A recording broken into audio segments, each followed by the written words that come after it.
కూర్చో. Praise the Lord. దేవుడికి స్తోత్రములు కలుగునుగాక. ఆమేన్. మంచిది. మనందరం మన పరిశుద్ధ గ్రంథమును తెరిచి రోమాపత్రిక 8వ అధ్యాయము మొదటి వచనం నుంచి గమనించినట్లయితే,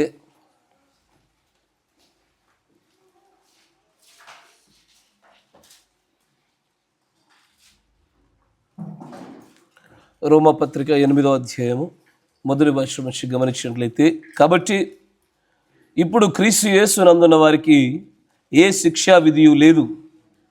క్రీస్తు యేసునందు జీవమునిచ్చు ఆత్మ యొక్క నియమము పాప మరణముల నియమముల నుండి నన్ను విడిపించెను. ఎట్లనగా ధర్మశాస్త్రము దేనిని చేయజాలక పోయెనో దానిని దేవుడు చేసెను. శరీరమును అనుసరింపక ఆత్మను అనుసరించి నడుచుకుని మన యందు ధర్మశాస్త్ర సంబంధమైన నీతి విధి నెరవేర్చబడవలనని పాప పరిహారము నిమిత్తము దేవుడు తన సొంత కుమారుని పాప శరీరాకారముతో పంపి ఆయన శరీరమందు పాపమునకు శిక్ష విధించును. శరీరానుసారుడు శరీర విషయముల మీద మనస్సుంతురు, ఆత్మానుసారుడు ఆత్మ విషయముల మీద మనస్సునంతురు. శరీరానుసారమైన మనస్సు మరణము, ఆత్మానుసారమైన మనస్సు జీవమును సమాధానమునయ్యున్నది. ఏలయనగా శరీరానుసారమైన మనస్సు దేవునికి విరోధమై ఉన్నది, అది దేవుని ధర్మశాస్త్రమునకు లోబడదు, ఏ మాత్రమును లోబడ నేరదు. కాగా శరీర స్వభావము గలవారు దేవుని సంతోషపరచనేరరు. దేవుని ఆత్మ మీలో నివసించి ఉన్న ఎడల మీరు ఆత్మ స్వభావము గలవారే గాని శరీర స్వభావము గలవారు కారు. ఎవడైనను క్రీస్తు ఆత్మ లేని వాడైతే వాడు వాడు కాడు. క్రీస్తు మీలోనున్న ఎడల మీ శరీరము పాప విషయమై మృతమైనది గాని మీ ఆత్మ నీతి విషయమై జీవము కలిగి ఉన్నది. మృతులలో నుండి యేసును లేపిన వాని ఆత్మ మీలో నివసించిన ఎడల, మృతులలో నుండి క్రీస్తు యేసును లేపిన వాడు చావునకు లోనైన మీ శరీరములను కూడా మీలో నివసించుచున్న తన ఆత్మ ద్వారా జీవింపజేయును. దేవునికి స్తోత్రములు కలుగునుగాక. మీరున్న చోటే తలడంచండి, కళ్ళు మూసుకోండి, ప్రార్థన చేసుకుందాం. కనికరపూర్ణుడా, సర్వశక్తి సంపన్నుడా, ఉత్తమమైనటువంటి దేవ, నీ ప్రేమను బట్టి నీ కృపను బట్టి మరొకసారి మమ్మల్ని సమకూర్చినారు. గడిచిన కాలంలోనేమి నీ ప్రియమైనటువంటి కుమారుని నువ్వు పిలిచి నీ యొద్దకు తీసుకొని పోయినటువంటి విధానంలోనేమి, ఆ భౌతికమైన దేహం యొక్క భూస్థాపన కార్యక్రమ విషయంలోనేమి, ఆ కుటుంబమునకు ఆదరణగా మీరు అండగా నిలబడుటలోనేమి, అన్ని విషయాలను మీరు కనపరిచిన కృపను బట్టి మీకు కృతజ్ఞతాస్తుతులు చెల్లిస్తూ ఉన్నాం. దయచేసి నాయన, ఈ సమయంలో చదవబడినటువంటి ఈ లేఖనాల గుండా ఏ సంగతులనైతే మీరు మాకు బయలుపరచాలని ఉద్దేశించి ఉన్నారో వాటినన్నిటినీ కూడా మేము గ్రహించే భాగ్యం మాకు దయచేయండి. ప్రత్యక్షతను, బోధింపదగిన ఆత్మను, గ్రహింపు శక్తిని ఈ స్థలంలో మా పైన మీరు కుమ్మరింపజేయమని ప్రభు అయిన యేసుక్రీస్తు నామములో ప్రార్థన చేయుచున్నాము. ఆమేన్. Praise the Lord. దేవుడికి స్తోత్రములు కలుగునుగాక. మంచిది. చదవబడినటువంటి లేఖన భాగాన్ని చూస్తే కనుక రోమాపత్రిక 8వ అధ్యాయము 1వ వచనం మొదలుకొని 11వ వచనం చూస్తే, క్రీస్తు యేసునందున్న వారికి ఏ శిక్ష విధియు లేదు.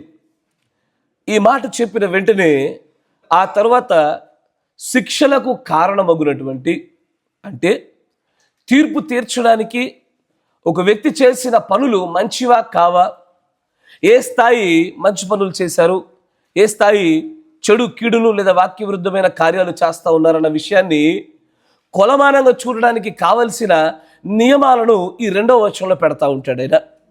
ఎందుకంటే 2వ వచనం మీరు చూడగానే క్రీస్తు యేసునందు జీవమునిచ్చు ఆత్మ యొక్క నియమము, అంటే for the law of the spirit of life in Christ. క్రీస్తులో ఏంటది? The law of spirit of life అంటే జీవ నియమము. తర్వాత పాప మరణముల నియమము నుండి నన్ను విడిపించెను అంటాడు. Jesus hath made me free from the law of sin and the law of death. అక్కడ ఆయన ఏమంటాడంటే, ఏవైతే నియమాలు మాట్లాడాడో ఈ నియమాలలో నుంచి ఒక వ్యక్తి తీర్పు తీర్చబడాలి. ఏ ఏ విషయాలను బట్టి? జీవ నియమమును బట్టి, పాప నియమమును బట్టి, మరణ నియమాన్ని బట్టి తీర్పు తీర్చబడతారు. పాప నియమంలో ఎంతలా పాపం చేశారు, కరెక్టేనా? మరణ నియమంలో ఎలాంటి మరణానికి మీరు పాత్రలు అవుతారు అని ఈ నియమాలతోనే నీవు నేను ఒక దినాన కొలత కొలవబడేది. ఆత్మీయమైనటువంటి ప్రపంచంలో ఉండేటువంటి చట్టాల ద్వారానే మనం కొలవబడతాం.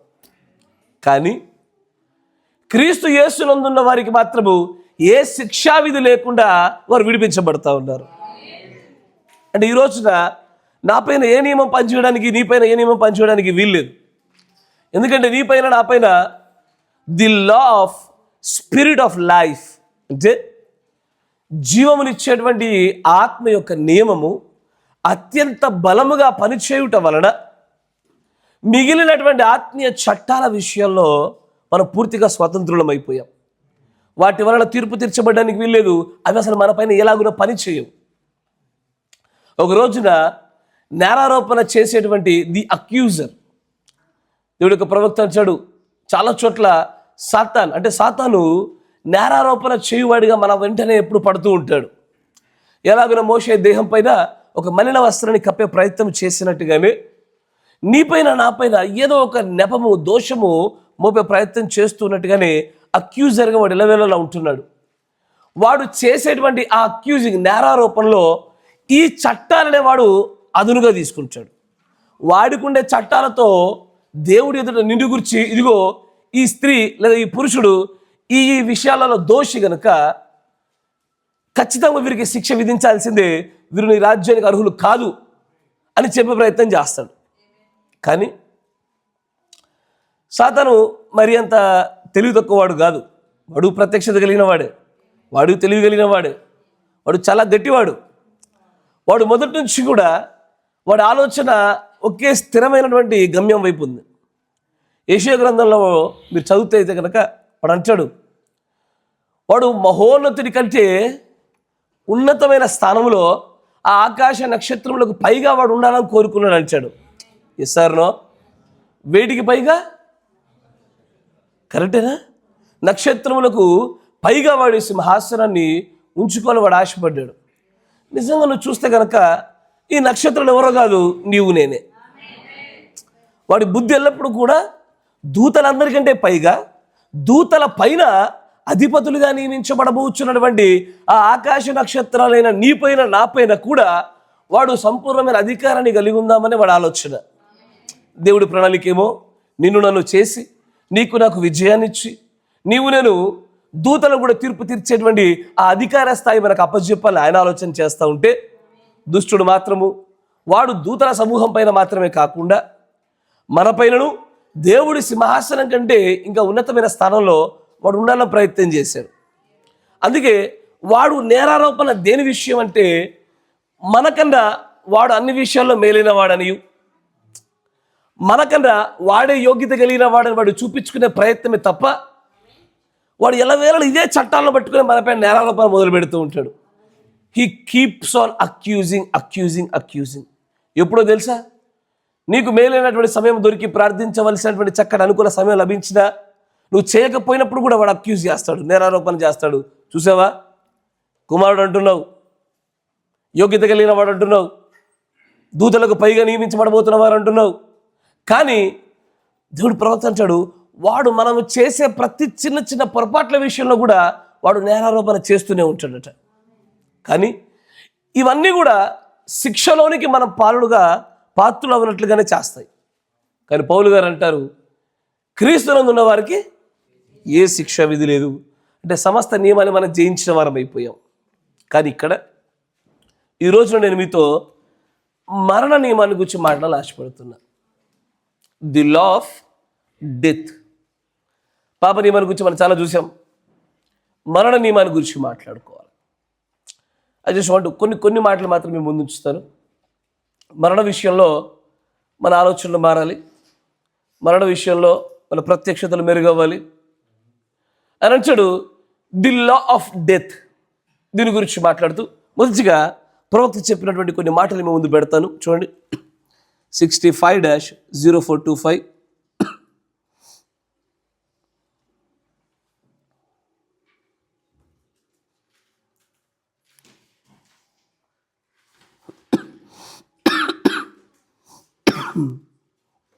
దాని 24 పేరు చూడండి. డ్యూటరానమీ ద్వితీయోపదేశకాండం. Being a Greek word meaning two laws, అంటే గ్రీకు పదముగా ద్వితీయోపదేశము అంటేనే ద్వితీయము అంటే రెండు కదా. ఇప్పుడు గ్రీక్ భాషలో డ్యూటరానమీ అనే పదానికి, ద్వితీయోపదేశం అనే పదానికి ఆయన ఏమంటాడంటే రెండు చట్టాలు అని అర్థం. ద్వితీయోపదేశం అనగానే రెండు చట్టాలు, రెండో వారు చెప్పడం కాదు కదా. రెండో వారు చెప్పడం చాలాసార్లు విని ఉండొచ్చు, కానీ ద్వితీయోపదేశం అంటే రెండు చట్టాలు అని అంటాడు. ద వర్డ్ డ్యూటరానమీ, పదము Deuteronomy, and God has 2 laws. అదేంటి, ఆత్మీయమైనటువంటి ప్రపంచ చట్టాల్లో చాలా చట్టాలు ఉండగా దేవుడికి 2 చట్టాలు ఉన్నాయని మాత్రమే ప్రత్యేక ఎందుకు చెప్తున్నాడు అంటే, మిగిలిన చట్టాలన్నీ కూడా ఈ 2 చట్టాలలోనే అది ఉప చట్టాలుగాను సంబంధించిన చట్టాలుగాను పెట్టబడతాయి. మీకు ఉదాహరణకు అర్థమయ్యేటట్టు చెప్తాను. Law of sin, law of death కింద వస్తుంది, అంటే తెలుగులో చెప్తాను. పాప నియమము మరణ నియమం కిందే వస్తుంది. Yes or no? అంతేనా? ఇప్పుడు విమోచన నియమము, ద రిడెంప్షన్ లా, దేని కిందకి వస్తుంది? జీవ నియమానికి. Yes or no? కరెక్టేనా? తర్వాత ది లా ఆఫ్ క్రైస్ట్, క్రీస్తు నియమము దేని కిందకి వస్తుంది? జీవ నియమానికి కిందకి వస్తుంది. అన్ని చట్టాలు కూడా అవి 18 16 ఉన్నా సరే ఈ 2 కేటగిరీలలోనికి రావాలి. అందుకే దేవుడి ప్రవక్త అంటాడు గాడ్ హ్యాస్ 2 laws కదా. తర్వాత చూడని అంటాడు, and one of them is the law of death, దానిలో ఒకటి మరణ నియమము. నాకే మైక్ లేదు, మీరేది మాట్లాడుతున్నారు కానీ. And one of them is law of death, ఒకటి మరణ నియమము. To disobedient to his word, అంటే మరణ నియమము అనే దాని గురించి ప్రవక్త ఇచ్చిన వివరణ అంటాడు, దేవుడి వాక్యమునకు అవిధేయతయే మరణ నియమము. Yes or no? తర్వాత అని అంటాడు, we find that when Eve disobeyed his word it brought death.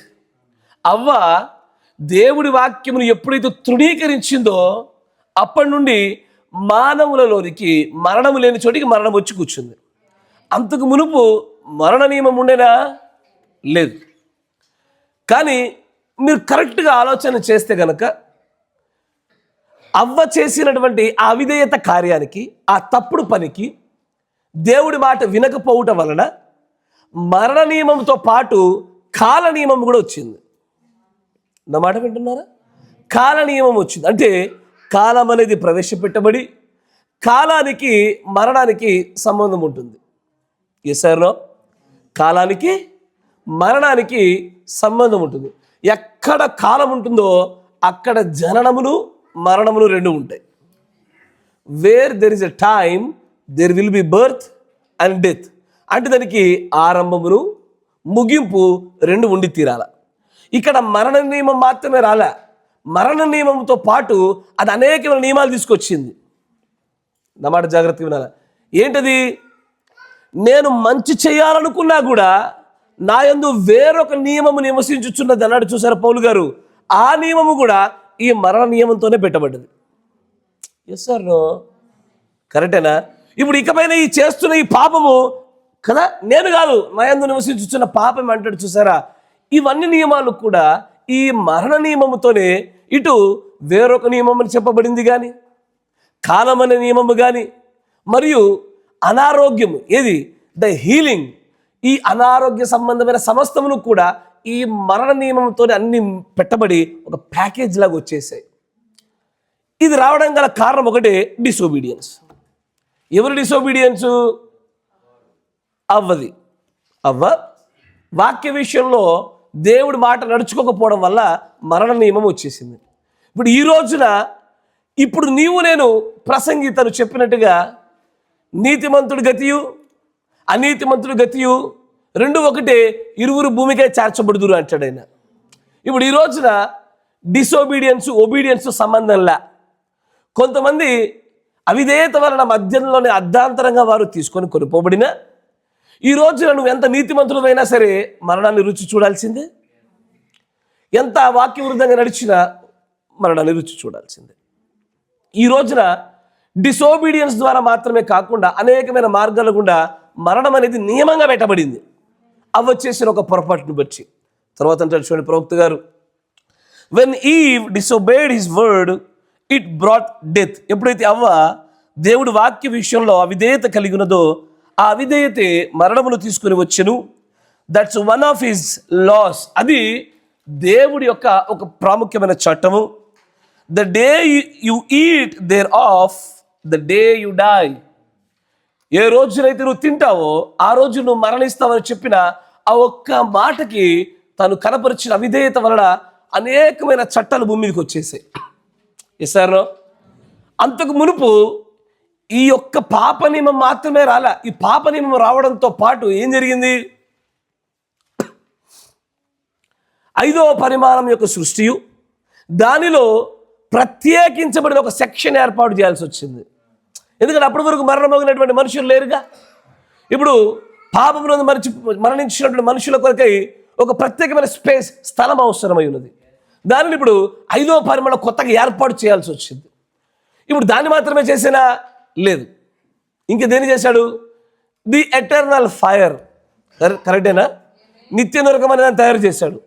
ఒక చిన్న పొరపాటు, ఒక చిన్న తప్పిదము మరణ నియమాన్ని మాత్రమే తెచ్చింది అన్న ఒక మాటలో దేవుడి సృష్టి, ఆత్మ సంబంధమైన ప్రపంచంలో చట్టాలు డ్రాస్టికల్గా మారిపోయాయి. కొత్త అనేకమైన చట్టాలు వచ్చాయి. కొత్త పరిమాణాల మార్పులు ఏర్పడ్డాయి. ఇవన్నీ మార్పుల వలన మనుష్యుల యొక్క గతి మారిపోయింది. ఇదంతటి కారణం ఎక్కడంటే మరణ నియమం ఒక్కటి రావడమే. ఒకటే ఆ ఒక్క మరణ నియమం కింద అనేకమైన నియమాలు వచ్చేసాయి. ఎట్లాగైతే ఈ రోజున ఒక సెక్షన్ పెడుతుంటే, ఒక రూల్ పెడితే దాని కింద సబ్సెక్షన్ అని ఒక దాని వెంబడి ఒకటి ఎలాగ యాడ్ అవుతూ వెళ్తూ ఉంటాయో అట్లా ఒక్క మరణ నియమం పెట్టబడగానే అనేకమైన సెక్షన్స్ వచ్చాయి. సృష్టి మార్చబడవలసి వచ్చింది. కొత్త స్పేస్ క్రియేట్ చేయాల్సి వచ్చింది. చివరికి ఆ 2వ మరణం కోసమైనటువంటి ఆ నిత్యాగ్ని తయారు చేయవలసి వచ్చింది. Yes or no? Drastical changes, విపరీతమైన మార్పులు వచ్చేసాయి. కాల నియమం కూడా వచ్చేసింది. కాలానికి నియమం పెట్టాడు. మళ్ళీ ఆ కాలాన్ని కొలవడానికి ఓ ప్రత్యేకమైనటువంటి పద్ధతులు పెట్టారు. Yes or no? కానీ సాధారణంగా మనం కాలాన్ని కొలుస్తామా? Can anybody measure time? అయ్యా, కాలాన్ని కొలవగలుగుతారా? కాలాన్ని కొలుచుట సాధ్యం కాదు. ఎందుకంటే కాల నియమం అంటే ఒకటి ఉంటుంది. కాలం అన్ని చోట్ల ఒకేలా ఉండదు. Yes or no? కాలం అన్ని చోట్ల ఒకేలా ఉండదు. ఇప్పుడు నువ్వు కదులుచున్న నీ వేగమును బట్టి నీ కాలం మారుతూ ఉంటుంది. కరెక్టేనా? స్పేస్ ఫ్యాబ్రిక్లో ఒకలా ఉంటుంది. మిగిలినటువంటి the law of gravitational force మారుచున్నప్పుడు ఒకలా ఉంటుంది. స్పేస్ ఫ్యాబ్రిక్ అంటే బయట ఉండేటువంటి అంతరిక్షం యొక్క స్థితిగతులు మారుతున్నప్పుడు ఒకలా ఉంటుంది. కాలం అన్ని చోట్ల ఒకలా లేదు. టైం ఎప్పుడు కూడా మారుతూ ఉంటుంది. 7వ పరిమాణంలో కాలం ఒకలా ఉంటుందా? అక్కడ చాలా వేగవంతమైన పరిమాణం అంటాడు. అట్లా కూడా మిగిలినటువంటి పరిమాణాలతో పోలిస్తే చెప్పడానికి వీలైనటువంటి ఒక భిన్నమైన కాల పరిమితి భూమి మీద పెట్టబడ్డది ఒక్క మరణమైన నియమంతో పాటు. Yes or no? ప్రవక్త అంటాడు, యు నో డెత్. మీకు తెలుసా మరణం ఎలాంటిదో? Death is a uninvited guest అంటాడు ఆయన. ఆహ్వానించబడినటువంటి అతిథి వాడు. ఇస్తారో? ఎవడు ఆహ్వానించాడు? ఆహ్వానించకుండానే వచ్చే అతిథి ఉద్రా అంటే వస్తాడు. మనం రా అన్న రాము, కానీ డెత్ అయితే వస్తుంది. ఇస్తారో? రండన్న రాము, కానీ డెత్ అయితే కథ పర్లే, పిలవకపోయినా వచ్చేస్తుంది. There are 2 things in life. కాలమైన నియమం రావడం వల్ల, మరణమైన నియమం రావడం వల్ల 2 విషయాలు నువ్వు అడగకపోయినా ఈ 2 ఖచ్చితంగా వస్తుంది. ఏంటంటే కాలమైన నియమములో వృద్ధాప్యము, మరణం అనే నియమంలో మరణము, ఇవి రెండు అన్ఇన్వైటెడ్, ఆహ్వానించకపోయినా అందరికీ రావాల్సిందే. ఎస్ఆర్ నువ్వు కోరుకున్నా కోరుకోకపోయినా నువ్వు ముసలివాడు అవ్వాల్సిందే. నువ్వు ఆశించకపోయినా నువ్వు కూడా మరణం చెందాల్సిందే. నేనైనా నీవైనా ఖచ్చితంగా ఇప్పుడున్నటువంటి ఏది కూడా మన దగ్గర శాశ్వతంగా నిలబడదు. పోయేటప్పుడు ఏది తీసుకోపోమనే పాఠంలో కాదు, రియాలిటీలో కూడా అదే జరుగుద్ది. తీసుకుపోయేది ఏదయ్యా అంటే గొప్ప గుణశీల సాక్ష్యం ఒక్కటే తీసుకెళ్తాం. ఆ అవతల ప్రపంచానికి కావాల్సింది గుణశీలాలు మాత్రమే తప్ప ఈ లోక సంబంధమైనటువంటి ఏ విషయం మనకు అక్కర్లే. మీరు ఆలోచన చేయండి, ఈ భూమి మీద 3 డైమెన్షన్స్ కలిగినటువంటి 3 పరిమాణాలు కలిగిన ఈ భూమిలో దీని మీదకి అన్ని భౌతికమైన మాత్రమే తయారు చేయబడ్డాయి. ఇక్కడికి వచ్చే ప్రతిదీ కూడా ఆత్మ సంబంధమైనది ఉండాలి. మనం మాట్లాడేది స్పిరిచువల్ వరల్డ్లో లైఫ్, జీవము, అది ఆత్మేనా? జీవం అనేది ఆత్మేనా? Yes or no? జీవింపజేయు ఆత్మ అంటున్నారా? మరి what do mean by death? అది ఆత్మయే, అది కూడా ఒక దూత, దానికి రెస్పాన్సిబులే. Yes or no? అందుకే కదా సంహారపు దూత బైబిల్లో మీరు చూస్తున్నారుగా, ఇజ్రాయిల్ యొక్క ద్వారబంధకంలో రక్తం యొక్క గుర్తులు కనబడినప్పుడు ఆ సంహార దూత అక్కడి నుంచి వెళ్ళిపోయాడు. దావీదు యొక్క కాలంలో ఆ సంహార దూతకి అడ్డుగా నిలబడ్డాడు. అంటే మరణము కూడా దూత గుండానే జరగాలి. Yes or no? అదొక దూత, అదొక స్పిరిట్. Yes or no? ప్రతిదానికి కూడా ఖచ్చితమైనటువంటి దూతల యొక్క కార్యమాలగానే ముందుకు సాగుతుంది. దానిలో మరణం కూడా అలాంటిదే. అయితే మనం ఎలా ఆలోచిస్తాం చెప్పనయ్యా? ఎవరు కూడా ముసలి అవ్వడానికి ఇష్టపడరు సాధారణంగా, కరెక్టేనా? ఇష్టపడం కాబట్టే కదా రకరకాల బట్టలు వేసేది, కొంచెం యవ్వనంగా కనబడడానికి, ఓ రంగులు వేసేది, ఏదో వింత వింత ప్రయత్నాలు చేసేది. దేనికి అంటే కొంచెం యవ్వనంగా కనబడాలని కోరికతో. నోబడీ వాంట్స్ టు డై, ఎవరు చనిపోవాలని ఇష్టపడరు. మానవ సహజ లక్షణం అది. యేసు ప్రభు వారు కూడా ఒక సాధారణమైన మానవుడి వలె ఉండేటువంటి ఒక మానవ కోణం గుండా మాట్లాడుతూ, తండ్రి నీకు ఇష్టమైతే ఈ గిన్నె నా యొద్ద నుంచి తొలగింపజేయమనేటువంటి ఒక ఆర్తనాదాన్ని పెడతా ఉంటాడు ఆయన. మానవుల యొక్క సహజ లక్షణము, they afraid of death, they don't want to be the part of death. మరణంలో పాలిభాగస్తులు వాళ్ళు ఎప్పుడు ఆశించరు. కానీ ఆలోచించదగ్గ విషయం ఏంటంటే డెత్ అనేది, మరణం అనేది చాలా ఆశ్చర్యంగా ఉంటుంది. మరణం అనేది ఆశ్చర్యంగా ఉంటుంది, ఇంట్రెస్టింగ్గా ఉంటుంది, ఆసక్తి కూడా ఉంటుంది. ఇప్పుడు దేవుడు ప్రవక్త చెప్పిన ఒక మాట గుండా మిమ్మల్ని ముందు తీసుకెళ్తూ దీన్ని చూపిస్తాను చూడండి.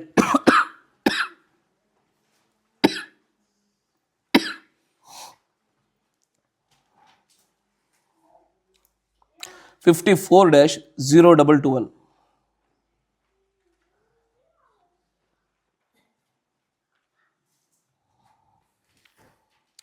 54-0221 దాంట్లో 24వ పేరు చూడండి.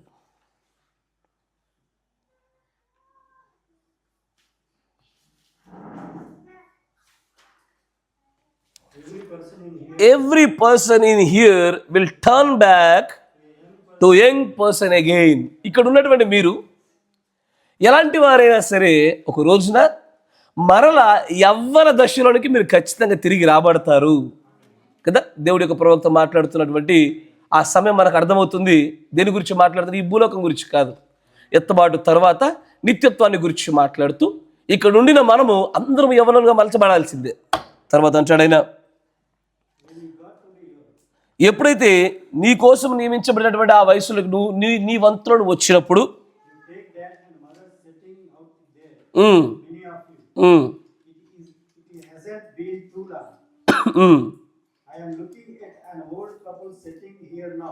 ఈ రోజున ఈ కూటమిలో ఉన్నటువంటి ఇద్దరు వృద్ధ దంపతులు నేను చూస్తూ ఉన్నాను. మీలో చాలా మంది జుట్టు తెల్లబడిపోతా ఉంది. కరెక్టేనా? గ్రే అంటే కరెక్ట్ కలర్, బూడిద కలరా? అందరిది జుట్టు చాలా మందిది రంగు మారిపోతా ఉంది. కరెక్టేనా? ఇస్తారు రంగు మారుతుందా? ఎప్పుడు ఏ వయసులో మారుతుంది రంగు? ఇప్పుడైతే మరీ ఘోరం అయిపోయింది. పిల్లకాయలు స్కూల్కి వెళ్ళి కూడా మారింది, మీరు చూస్తూ ఉంటే. కరెక్టేనా? చాలామందికి జుట్టు రంగు మారిపోతూ ఉంది. అయితే ఇప్పుడు ప్రవక్త ఒక మాట అంటాడా, ఎంతో కాలం పట్టదు. నీవు ఆమెను ఆ బలిపీఠం దగ్గరికి తీసుకురావడానికి ఎంతో సమయం పట్టదు. ఆమె ఒకప్పుడు చాలా అందమైనటువంటి స్త్రీగా ఉండెను. నీవు ఒకప్పుడు మంచి బలమైన యవనుడిగా నువ్వు ఉన్నవాడివి. నువ్వు మంచి వివాహ బంధము ద్వారా, పరిశుద్ధమైన బంధం ద్వారా మీరు అతకబడినారు. బై గాడ్ ఆల్మైటీ, దేవుడి గుండా, సర్వశక్తుని గుండా. కానీ మొదటి సంగతి మీకు తెలిసింది ఏంటంటే, ఓ ఎంత బలమైన వారో, ఎంత శక్తిమంతులుగా ఉన్నారు. ఆమె ఆయనను ఎంత బాగా పొగిడేదో. ఏమని? As a beautiful young man and him her A pretty. ఆమె ఇప్పుడు కనబడుతున్న ఈ వృద్ధ దంపతులు కూడా ఒకప్పుడు ఈమె అనేది, అతన్ని చూసి మా ఆయన కొండంత బలం కలిగినోడు, మంచి భుజములు కలిగినోడు, చాలా బలమైన వాడు అని ఆమె అనేది. ఇతడు అనేవాడు ఏమని? నా భార్య చాలా అందమైనదని చెప్పి, చక్కటి రూపవతని చెప్పి ఆయన అనేవాడు. బట్ కానీ ద ఫస్ట్ థింగ్ మొదటి విషయం మీకు తెలుసా? ఒక ఉదయాన్న అనుకోకుండా రోజు లేచినట్టుగానే అనుకోకుండా ఒక రోజున తెల్లారి లేచావు. నువ్వు అన్నావు, అమ్మా నీకు తెలుసా నీ కళ్ళ క్రింద కొంచెం ముడతలు పడుతున్నట్టు కనబడుతుందమ్మా అని నువ్వు అంటావు. అప్పుడు ఆమె అంటది,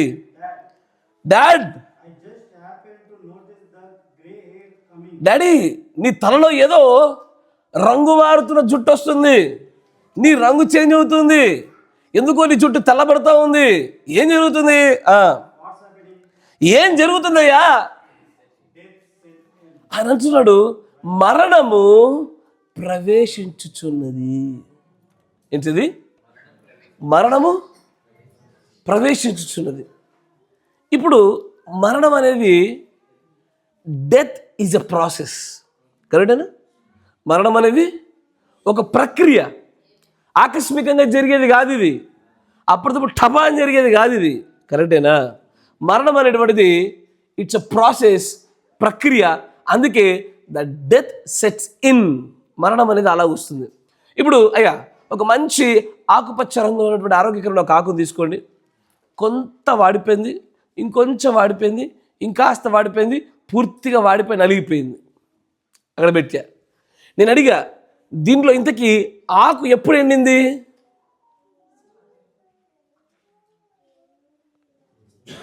ఆకు ఎప్పుడు తెచ్చింది ఈ 4 దశల్లో?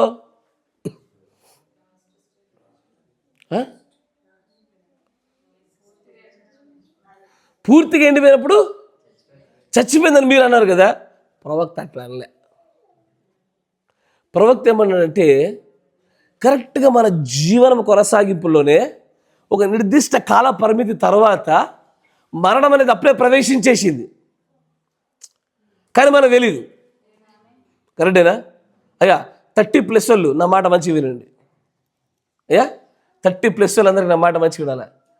ఎప్పటికనే చుట్టూ ఉండేటువంటి క్లాస్మేట్స్, అదే అందరు వ్యక్తులతో పాటు మనకంటే పెద్దలు కొంతమంది ఉన్నారని ఒక స్పృహ భావన, మనకంటే ముందు కొంత సీనియర్లు ఉన్నారనే భావన, మనకంటే పెద్దవాళ్ళు మన పనులు చూసుకుంటారని చిన్న ఒక ఆధారము, చిన్న నమ్మకంతో ఉండగా మనం ఇంకా పిల్ల బచ్చాలని ఒక భావన ఉంటుంది ఎప్పుడు కూడా. కరెక్టేనా? గోడలు దుంకేటప్పుడు, వేగంగా పరిగెత్తేప్పుడు, పిల్లలోడన్న గల్లీలో క్రికెట్ ఆడుతున్నప్పుడు ఎక్కడో మనం ఇంకా చిన్న పిల్లలేమేమో ఒక భావన కలుగుద్ది. కరెక్టేనా? కానీ ఒకసారి కొంత ఎక్కువ పని చేయగానే మోకాళ్ళు గుర్తు చేస్తాయి. మీరు వింటున్నారా? లైట్గా గుర్తు చేస్తుంది. ఏమని?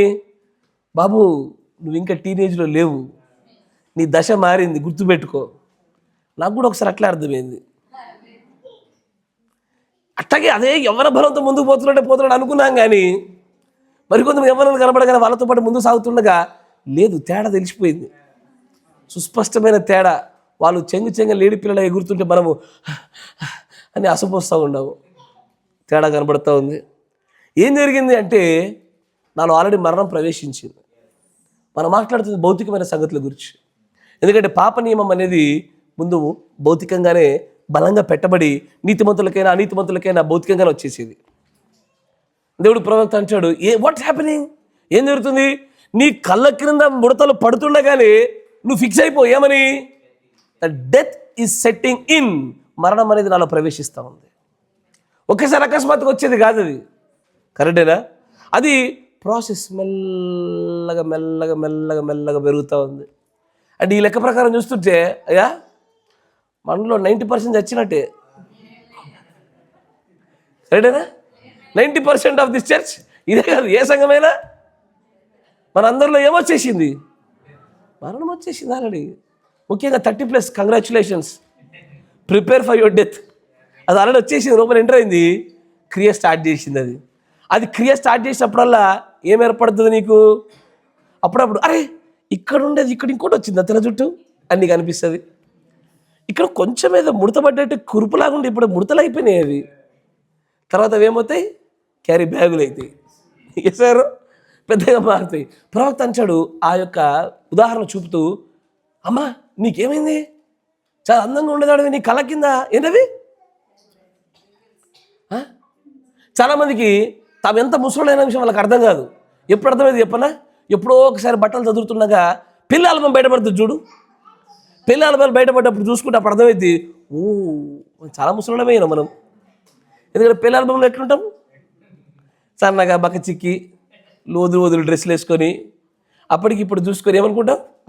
ఓ వీ చాలా కాలంలో చాలా ముందుకు వచ్చేసాము. ఏం జరిగింది అంటే నువ్వు లావు కాలేదు, నువ్వు పొడుగు కాలేదు, నీలో మరణం ప్రవేశించింది. Yes or no? తర్వాత అంటే చూడండి ప్రవక్త గారు, ఇట్స్ అంటే మరణము నేను ఖచ్చితంగా పట్టుకొనబోచున్నది. ఎందుకంటే దేవుడు అలాగూ ఆజ్ఞ ఇచ్చి ఉన్నాడు. దేవుడిచ్చిన మరణ నియమం అది. నువ్వు ఎంత ప్రయత్నం చేసినా ఈ మరణాన్ని నువ్వు ఆపలేవు.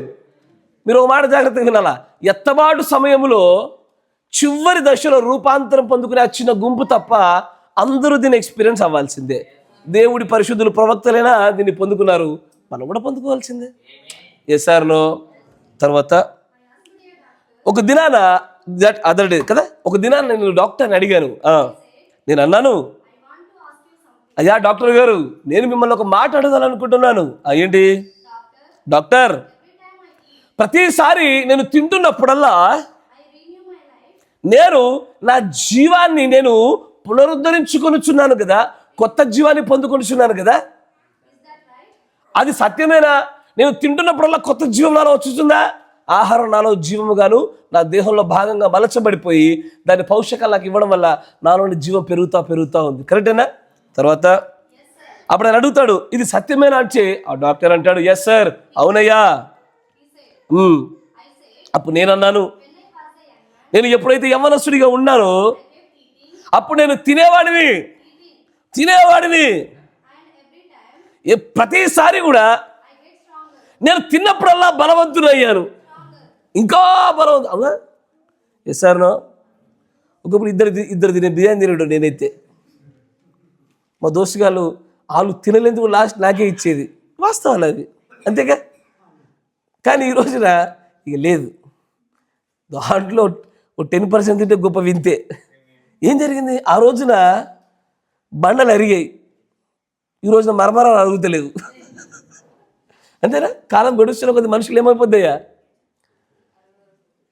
అరుగుదల పోవడం కాదు, మరణం వస్తుంది.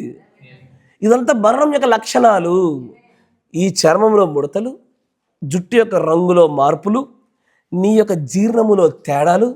నువ్వు తింటున్నప్పుడు ఒకప్పుడు బలాన్ని ఇచ్చింది, ఈ రోజున తింటుంటే నీకు తెనుపులు వస్తున్నాయి. అరగక డైజిన్లు, ఇంకా ర్యాంటాక్ ఓమేజ్లు, ప్యాన్లు ఇవి పడుతున్నాయంటే దాని అర్థం ఏంటిది? The more and more the death is taking place. మనలో ఇంకా మరణం వస్తుంది. మనం అందరం చేస్తున్నామయ్యా, నీకు అర్థమవుతుందిగా. అందరం ఏమవుతున్నాం? కరెక్టేనా? మరొక ప్రాంతానికి షిఫ్ట్ అయినప్పుడు ఆ ప్రాంతం ఇల్లుంటేనే షిఫ్ట్ అవుతారు మీరు. కరెక్టేనా? అయ్యో అంతేనే కదా. ఇప్పుడు మనం అందరం కలిసి ఆర్మూర్ షిఫ్ట్ అవ్వాలా. షిఫ్ట్ అవ్వాలంటే ఏం చేయాలి? ముందు ఇల్లు తయారు చేసుకోవాలి. అట్టగా మనం మరణం అయిపోతున్నాము, ఏం చేయాలా? Something need to be ready. ఏదో దాని తర్వాత ఏదో సిద్ధం చేసుకోవాలా. దేన్ని? సమాధిని కాదు.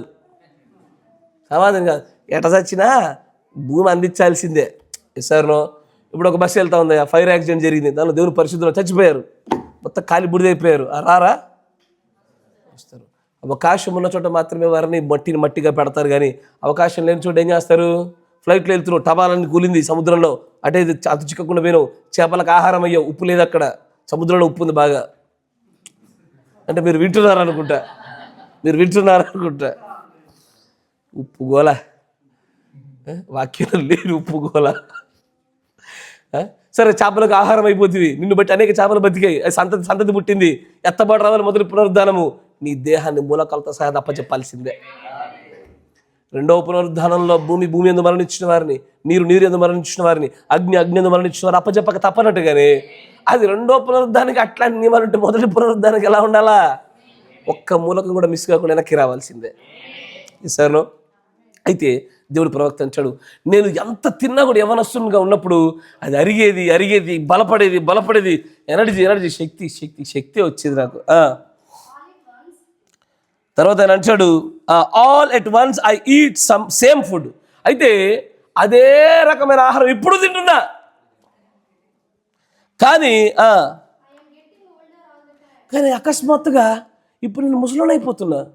అప్పుడు ఏ ఆహారం తింటునో అప్పుడేమో పెరిగి తిని బలం వచ్చాను, శక్తి వచ్చాను, జీవం కొత్త ఉత్పత్తి అయ్యాను, అదే ఆహారం కొనసాగిస్తున్నా. ఇప్పుడు మాత్రం నేను ముసలోని అయిపోతూనే ఉన్నా. ఎందుకు అలాగ జరుగుతుంది? డాక్టర్, వైద్యుడా చెప్పు. అప్పుడు నేను అన్నాను, ఒకసారి దీని గురించి ఆలోచన చేయండి.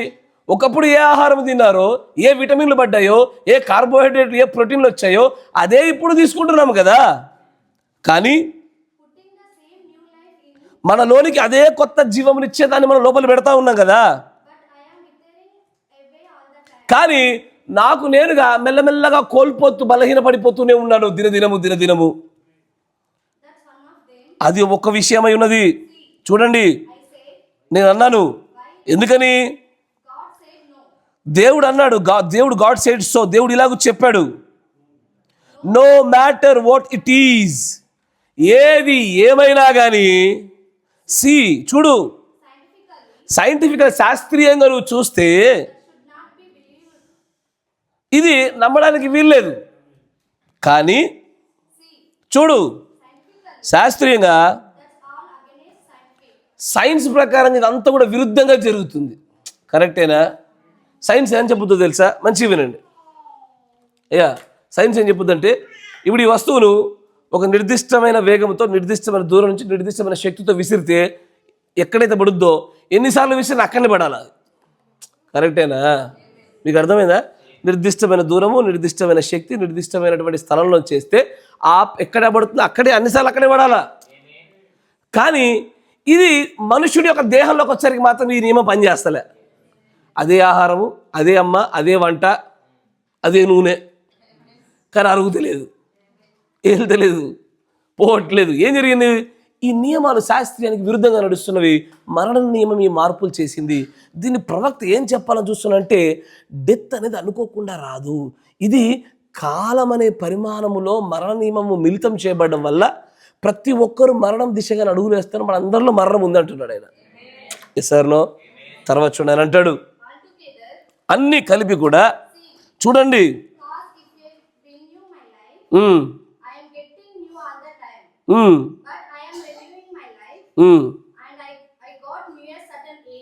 నేను ఆహారము జీవం ఉత్పత్తి అవ్వడం కోసం తీసుకున్నప్పుడల్లా కొత్త జీవం వచ్చింది. అప్పటి వరకు ఒక ప్రత్యేకమైన వయస్సు వరకే, ఆ వయస్సు దాటగానే ఇప్పుడు రావట్లా. ఏంటంటాడు చూడండి, ఐ స్టార్టెడ్ గెట్టింగ్ ఓల్డ్. ఒకప్పుడు ఏ ఆహారం తీసుకుంటే ఆహారంతో జీవం వచ్చి పెరిగాను, అదే ఆహారం కొనసాగించినా కూడా నేను ముసలి అయిపోతున్నాను. నా ముసలితనాన్ని కూడా ఆపలేకపోతున్నాడు, నా మరణం నుంచి నన్ను నిలవలేకపోతున్నారు. కరెక్టేనా? తర్వాత అంటాడు, అదే రకమైన జీవం ఇచ్చేదాన్ని నాలోనికి తీసుకుంటున్నాను ఎల్లవేళలా. చూడండి, కాబట్టి ఇది ఏమై ఉన్నది? దేవుడు దీన్ని ఆదేశించి ఉన్నాడు. మీకు మొదటిగా మీరు తెలుసుకోవలసింది, మనమందరము తెలుసుకోవాల్సింది ఒకటే, మన వ్యక్తిగత నది అనే మన జీవన ప్రయాణాల్లో చివరి అంచుకి అందరము చేరవలసిందే.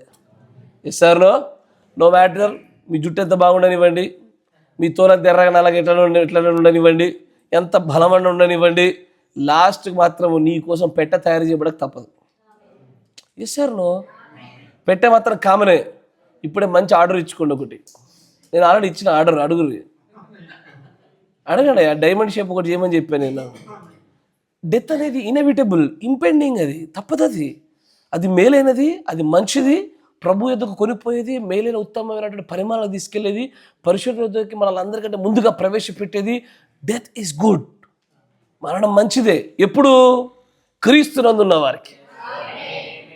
క్రీస్తునందున్న వారే ఈ మాటలు చెప్పగలుగుతారు. ఇప్పుడు క్రీస్తునందు లేరనుకోండి, నా తల్లిదండ్రులు రక్షించబల్లే, వాళ్ళు మరణిస్తే నేను నిజంగా ఏడుస్తాను. ఎందుకు తెలుసా? రక్షణ లేకుండా పోయారు. తీసుకొని ఉండుంటే, నమ్మి ఉండుంటే బాగుండేదని బాధపడతారు. దేవుళ్ళలోకి వచ్చిన వారు అనేకమైన తప్పిదాల పాపాలు ఉంటూ చచ్చిపోయారు అనుకోండి, అప్పుడు బాధపడాలి. రక్షణ లేని వారు చనిపోయారు, అప్పుడు బాధపడాలి. కానీ ఇప్పుడు ఒక మనుషుడు కనుక రక్షించబడి వర్తమానాన్ని అంగీకరించి దాన్ని పాటించడానికి సాయశక్తిలో ప్రయత్నించి అన్ని విషయాల్లో దేవుడు రక్తం పైన ఆధారపడి ఉన్నప్పుడు, క్రీస్తునందున్నప్పుడు శిక్షా విధి లేదుగా. మరణ నియమములు, పాప నియమములు పని చేయకుండా జీవమైన నియమాన్ని పనిచేస్తూ ఉంది కనుక అది మేలైనదే. కరెక్టేనా? ఎవరైతే జీవ నియమంలోనికి వచ్చి ఆ యొక్క క్రీస్తు యొక్క ముందు నిర్ణయంలో ఉన్న ప్రత్యక్షత కలిగిన వారు, వర్తమానమే జీవించున్న వారు పెట్టెలు ఆర్డర్ ఇచ్చుకోవచ్చు. అంతేనా కదా? ఆది నిబంధనలు అందుకే చేశారయ్యా. సమాధులు తొలిపించుకున్నారా లేదా? అయితే ముందు పెట్టెలు తయారు చేసుకున్న కన్నా బరియల గ్రౌండ్ తయారు చేద్దాం. ఏమందరు? ఎందుకంటే గ్రౌండ్ లేకుండా పెట్ట వేస్టే. అదే గ్రౌండ్ ఉంటే పెట్టలేకపోయినా నడచొచ్చు కదా.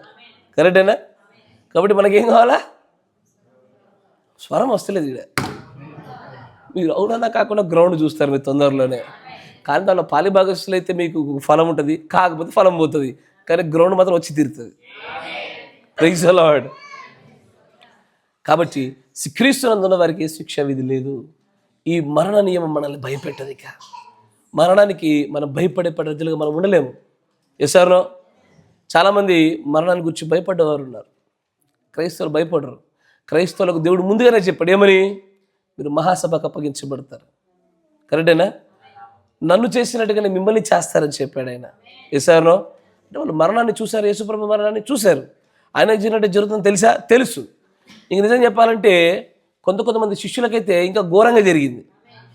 రాళ్ళతో కొట్టి వాళ్ళ యొక్క గుర్రపు చక్రాల బండ్లకు, వాళ్ళ కాళ్ళకు తాళ్లతో కట్టి ఈడ్చుకుంటూ చర్మము తోళ్ళని భూమికి రాక్తి ఎగిరిపోయి తీసుకెళ్ళి అప్పుడు మనం సిల్వేసి చంపారు కొన్ని చోట్ల. ఇంకొంత అడిషనల్ కూడా జరిగింది కొంతమందికి అయితే జరుగుద్ది. కానీ ఎవరు మరణానికి భయపడ్డ వాళ్ళు ఎవరు లేరయ్యా. ఇసారో తర్వాత చూడండి, దేవుడి యొక్క ప్రవక్త వాట్ ఇస్ ఇట్? దేవుడు దాన్ని ఆదేశించినాడు. The first thing everybody we will come down to the end of the river some day, old and grey, ముసలివారిగాను, ఆ యొక్క జుట్టు నెరసిన వారిగాను, perhaps mine will come to, నాది కూడా ఆ వృద్ధాప్య దశకు నేను వచ్చుచున్నాను. లైక్ దట్, అలాగనే but all the death done for you here when you die that settles it. ఏ మరణం అయితే అంచులుగా ఇంచు తినివేస్తూ వస్తుందో, ఒక రోజున దాని పరిపూర్ణ స్థాయి రావడాన్ని మనం మరణం అని పిలుస్తున్నాము. కానీ దేవుడు వాక్యం ఏముంటుందంటే, మనలో దేహంలో కలిగే ఆ మార్పులను మరణం అప్పటికే స్టార్ట్ అయిపోయింది. It is working in progress. అది ఎప్పుడో ప్రారంభమైపోయింది ఆల్రెడీ. సార్నో ఇప్పుడు నీలో నాలో మరణం ఉందా? ఖచ్చితంగా మరణం ఉంది. It is still working. అది కొంతమందిలో వేగంగా పనిచేస్తుంది అనారోగ్యాల ద్వారా, కొంతమందిలో మెల్లగా పనిచేస్తుంది. But eventually one day we will meet our the end of the rivers. మన నది యొక్క అంతాన్ని మనం ఖచ్చితంగా చేరుకోవాల్సిందే. దీన్ని అంటాడు మరణం అని. మరణ నియమం అనేది ఇప్పుడు ఎందుకు దీన్ని ఎలా చెప్పగలుగుతున్నామంటే, ఈ పండు తినమున నిశ్చయంగా, కానీ వెంటనే చావలే. ఏం జరిగింది? మరణం అప్పటికే వచ్చేసింది. మరణ నియమం రావడం వల్ల ఆదాము అవ్వలలోనికి కాలమైన నియమంతో మరికొన్ని నియమాల ద్వారా మరణం ఆల్రెడీ ఎంటర్ అయింది. బట్ స్పాంటేనియస్గా రాలే. అది మెల్ల పెరుగుతూ వారిని వృద్ధులుగా చేసి అప్పటికి తీసేసింది. అట్లాగే సేమ్ కాన్సెప్ట్ మనలో కూడా అంతే. ఇప్పుడు నువ్వు ఆదాము అవ్వలు ఎప్పుడు చనిపోయారని చెప్తున్నావు? చివరి దశలో చనిపోయి నువ్వు చెప్తున్నావు. కానీ ఆత్మీయ ప్రత్యక్షలో వారు ఎప్పుడు చచ్చారు? వారికి ఎప్పుడు మరణం వచ్చింది? తిన్నప్పుడే వచ్చేసింది. అంతకుముందు వరకు జీవవృక్ష ఫలం తినంతసేపు నూతనపరచబడుతూనే ఉన్నారు. కానీ అవిధేయతలో ఎప్పుడైతే తినకూడదు దాన్ని తిన్నారో అప్పుడే మరణం వచ్చింది. కానీ వెంటనే మేనిఫెస్ట్ కాలే, బయట వల్లే. అది మెల్లమెల్లమెల్ల పెరిగి స్లోగా వచ్చేసింది. అట్లాగే నీకు నాకు దేవుడు ఒక ప్రవక్త ఒక ప్రత్యేకమైన ఒక వయస్సును పెట్టానంటాడు. ఈ వయసు తర్వాత నుంచి నువ్వు తిన్నా తినకపోయినా, నువ్వు ఎన్ని కోట్లు పెట్టి సైంటిస్టులను పెట్టి ఒకడున్నాడు ఆన్లైన్లో తెలుసా, పేరు మర్చిపోయినా, దాదాపు కొన్ని 100 కోట్లు పెట్టాడు ఇప్పటికే. ఇది ఎప్పటికీ వయసు కాకుండా ఉండడానికి ప్రయత్నం చేయడానికి. ఓ ప్రత్యేకమైన సెషన్లు, మెడిసిన్స్, థెరపీలు చాలా జరుగుతున్నాయి. అయినా కూడా చూపిస్తాను, చావాల్సిందే ఎవడైనా. ఎందుకంటే మరణం ఎప్పుడు ఎంటర్ అయిపోయింది, కానీ దాని పరిపక్వత వచ్చినప్పుడు చివరిలో జరిగేదని మరణం అంటున్నాం మనము. కానీ ఆత్మీయ ప్రత్యక్షతలో చూసినప్పుడు పండు దినమే చచ్చిపోయినారు. అప్పుడే చచ్చిపోయాను, దే డైడ్ ఆల్రెడీ. మరొక చోట చూపిస్తా చూడండి, 53-0608A.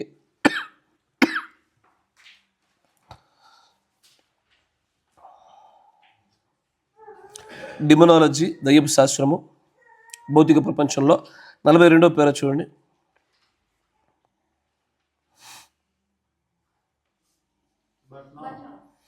కానీ ఇప్పుడు అనారోగ్యాన్ని ఏది ప్రారంభిస్తుంది? మొట్టమొదటిగా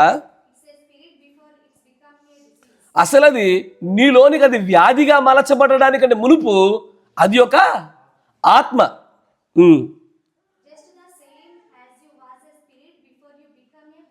నీవు మనుష్యుడిగా ఉండుటకు మునుపు ఎలాగూ ఆత్మగా ఉంటివో అలాగే అనారోగ్యము కూడా అంతే. కరెక్టేనా? ఇప్పుడు నీకు అనారోగ్యం వచ్చిందంటే నీలో ఒక దురాత్మ దూరినట్లే. ఆ అనారోగ్యానికి కారణం ఆత్మ దూరినట్లే. నువ్వు అబద్ధం ఆడేవా, దానికో ఆత్మ దూరినట్లే. ప్రేమ లేదా, దానికో ఆత్మ దూరినట్లే. పరిశుద్ధంగా ఉంటివా, దానికి ఒక ఆత్మ దూరినట్లే. కరుణను అందించిన వాడు ఆత్మ వస్తే కరుణ వస్తుంది, ప్రత్యక్షత ఆత్మ వస్తే ప్రత్యక్షత వస్తుంది. మనుష్యులలో జరుగు ప్రతి కార్యానికి ఆత్మలే కారణాలు. తర్వాత అంటాడు, ఇప్పుడు నేను సహోదరుడు బ్రదర్ విల్లెట్ని ఇక్కడ తీసుకుంటాను ఒక ఉదాహరణగా. సహోదరుడు విల్లెట్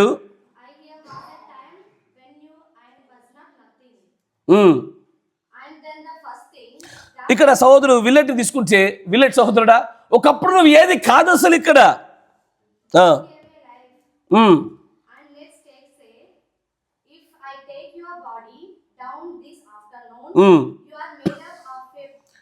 ఇప్పుడు సోదరు విల్లెట్ నిన్ను తీసుకొని నీకు అనేకమైన కణముల సమూహాన్ని నీకు నేను అప్పచెప్పాను అనుకో. You made up of bunch of cells held together with atoms. ఆటముల చేత అనేకమైన కణాలను ఒక దగ్గర పెడితే నువ్వు ఒక దేహంగా తయారవుతున్నావు. And now some day them atoms will be destroyed. ఒక దినాన ఈ ఆటమ్స్ అన్నీ కూడా నాశనం అయిపోతాయి నీలో. If Jesus tarries you will go on back. ఒకవేళ యేసు ప్రభు చిత్తమైతే నువ్వు మళ్ళీ వెనక్కి తిరిగి రాబడతావు. They will be just like they was in the beginning. అవన్నీ కూడా ఎలా అవుతాయంటే ఒకప్పుడు ప్రారంభంలో నీ దేహం ఎలాగుండేనో అలాగే నీ దేహం మళ్ళీ మలచబడుతుంది. Go back into the air. కానీ నువ్వు మళ్ళీ ఎప్పుడైతే నీ ఆత్మ నీ యొద్దకు వెనక్కి తిరిగి వస్తుందో, ఇప్పుడు ఆ ఆత్మ వెనక్కి రాగానే నీలో ఉన్నటువంటి ఆ కణములన్నీ మళ్ళీ ఒకదానితో ఒకటి అతకబడి ఏమవుతాయి, రిపేర్ చేయబడతాయి. ఆ లోయలో ఎహెచ్కేల్కి చెప్పిన విధానం కూడా అది. ఆ ఎముకలను బ్రతుకుమని చెప్పన్నప్పుడు ఆ ఆత్మ వచ్చినట్లుగా అతను ఆజ్ఞాపించగానే ద స్పిరిట్ కేమ్. ఆత్మ రాగానే అవన్నీ కూడా మెల్లమెల్లగా చీలమండలను ఏర్పాటు చేసుకోవడము, చర్మం ఏర్పాటు చేసుకోవడము, కణములను ఒకదానితో ఒకటి అతుకుపడిపోవడము, అది మళ్ళీ ఒక సమూహంగా ఏర్పడము, ఇదంతా కూడా ఆత్మ వల్లే సాధ్యపడతా ఉంది.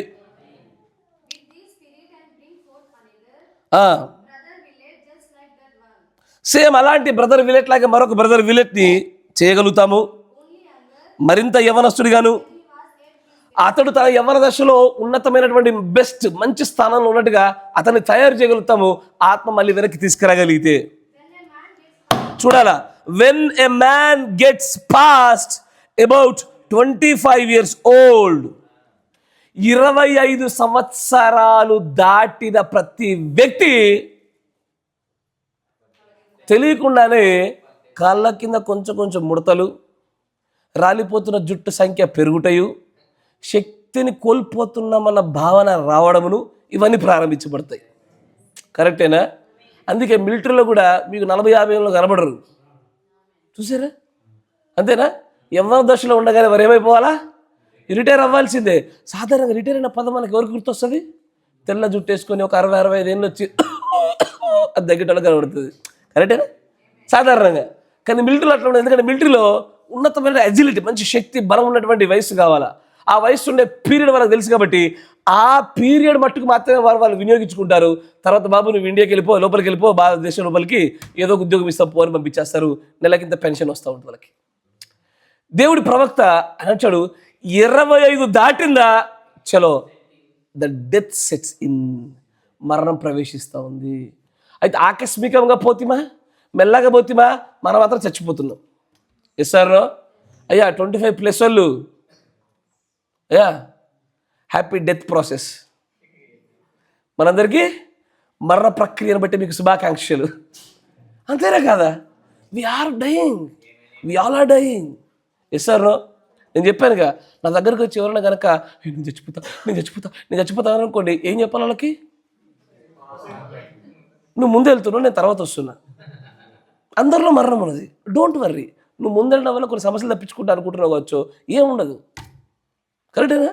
Everybody is dyeing. 25 తర్వాత అందరూ చేస్తున్నారు, ఎవ్వరు బ్రతకట్లే. 25 the pinnacle of young age.